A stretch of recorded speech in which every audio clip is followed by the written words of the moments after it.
لا إله إلا الله محمد رسول الله عليه صلاة الله وآله والأحبة.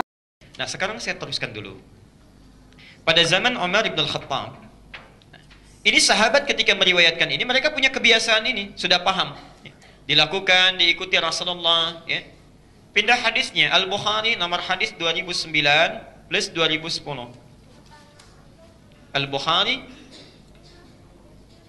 nomor hadis 2009 dan 2010. Di kitab Darul Hadis yang warnanya merah, ada birunya atau hijaunya sedikit, ya. Itu di jilid kedua halaman 62. Bismillah. Perhatikan. Sahabat terbiasa meniru sifat salat Nabi, terutama dua imam besar tadi, baik Abdullah bin Mas'ud ataupun Ubay bin Ka'ab dan sahabat yang lain. Tibalah di masa Umar, karena belum dijelaskan ketentuan pelaksanaannya, yang dimaksudkan ataukah berjamaah ataukah sendirian. Karena Nabi 3 hari pertama pernah berjamaah. Nabi datang, sahabat ikut. Hari berikutnya tambah banyak, hari berikutnya tambah banyak. Sehingga Nabi memutuskan saya sholat di rumah. Bukan ingin melarang jamaah, tapi khawatir sholat itu jadi wajib. Disenangi Allah jadi wajib. Di poinnya, yang diprioritaskan berjamaah poinnya. Ya. Cuma karena khawatir menjadi wajib, Nabi kembali ke rumahnya. Ya. Dari sini, sampai ke zaman awal Umar bin Khattab, terlihat orang mengambil kesimpulan beda-beda. Ada yang menyimpulkan berjamaah, begitu masuk masjid, ada sebagian berjamaah. Sebagian sendiri-sendiri. Jadi nggak beraturan. Ya. Ada yang berjamaah di pojok kanan, jamaah kiri, di belakang sendirian. Ya, masing-masing. Umar tidak nyaman melihat itu. Saya persingkat saja di dua hadis ini, nomor hadis 2009 dan 2010 di Al-Bukhari. Kemudian Umar berinisiatif berijtihad. Dikembalikan kepada ketentuan yang pertama, yang 3 hari Nabi di masjid itu. Ya. Masya Allah, dihimpun jadi satu, semua mesti di masjid berjamaah, yang sanggup ke masjid. Ditunjuklah Ubay bin Ka'ab untuk mengimami. Disitulah mulai pertama kali kembali orang-orang ke masjid. Yang jadi imam siapa? Ubay bin Ka'ab. Ya, Ubay bin Ka'ab.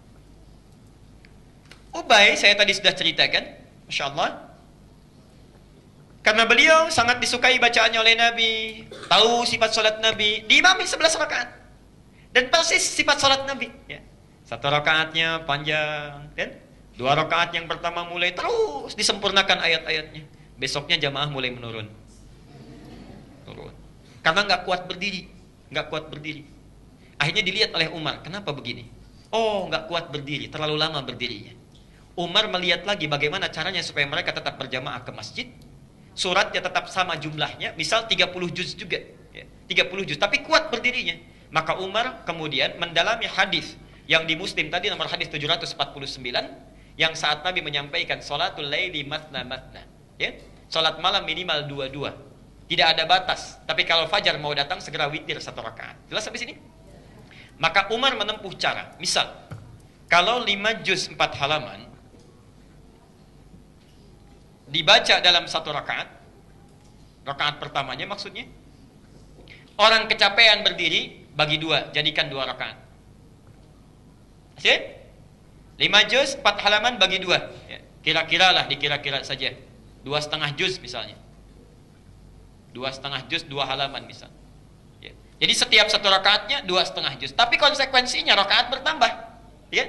Yang 1 menjadi 2. Mengambil dasar dalil tadi. Karena Nabi 10 tadi, 10 kan? Ya. Kemudian beliau lakukan itu di tiap rakaatnya, bacanya cukup panjang, dibagi 2 oleh Umar. 10 kali 2 berapa? 20. Dari situlah kemudian jumlah rakaatnya ditambah, tapi bacaannya tetap sama. Itu ijtihadnya Umar bin Khattab. Jadilah kemudian dari situ 20 rakaat plus witirnya. Kadang 1, kadang 3. Sampai sekarang itu diabadikan di Mekah dengan 23 rakaat. Karena presiden yang minta, khalifah yang minta, semua sahabat ikut. Semua sahabat ikut pada masa itu. Tapi tidak menafikan yang 11 itu. Karena nanti ada yang kembali juga 11. Ya. Nah karena itu, kita simpulkan. Kalau ada orang yang menunaikan 20 rakaat, sebetulnya misi pertamanya, bukan ingin memperbanyak jumlah rakaat. Misi pertamanya. Ya. Awalnya supaya kuat berdiri dengan jumlah bacaan yang sama dibacanya seperti Nabi. Ya. Jadi kalau Nabi baca 30 juz misalnya, 20 rakaat pun 30 juz juga. Cuma supaya berdiri nggak kelamaan dibagi 2 ya, jumlah bacaannya. Jelas sampai di sini? Nah, Yang di Madinah, aduh, lama juga berdirinya. Imam Malik mengusulkan, sudah tambah lagi 36. Masya Allah, ada yang kurang juga, 40. Perhatikan, para sahabat, tabi'in, salafus soleh, para ulama, mereka ketika ingin menambah rakaat pun, motifnya bukan ingin cepat-cepat. Motifnya itu bagaimana sholatnya seperti Nabi, masih panjang juga, bisa dikejar, dan tidak keluar dari ketentuan yang telah disebutkan oleh Rasulullah. Jadi inilah asalnya, di zaman Umar, kenapa 11 bisa menjadi 20 dan seterusnya, di Madinah sampai sekarang 36, ya. Kita mempertahankan yang 11 karena itu bagian dari sifat sholat nabinya dari sisi jumlah rakaat, maka tidak ada persoalan di sini. Yang 11, yang 20, yang 36 bahkan 40, silahkan, tapi poin utamanya tunaikan dengan tarawih.